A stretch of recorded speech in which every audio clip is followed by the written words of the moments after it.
In the last two modules, we introduced modern atomic theory, which we called quantum theory. We proposed that electrons move around as waves according to certain wave functions which correlate with energies. We visualized regions in space where these waves can move, which we called orbitals. And we introduced electron configurations.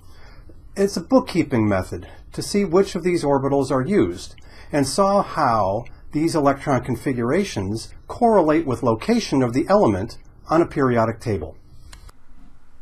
Now we turn our attention to some of the physical properties of atoms.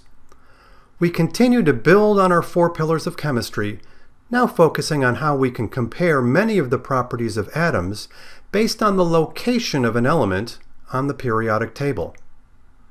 In the 8th module, we will follow that up by relating these properties to orbital energies.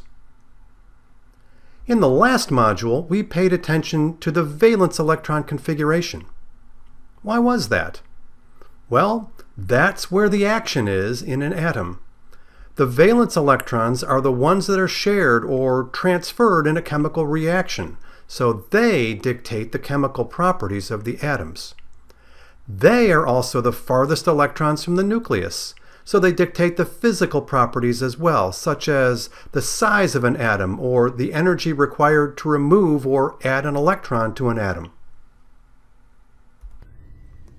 So we're going to look at some atomic properties and try to explain the trends that exist. Much of the explanation will look familiar. It's based on Coulomb's law, and that's where we'll start.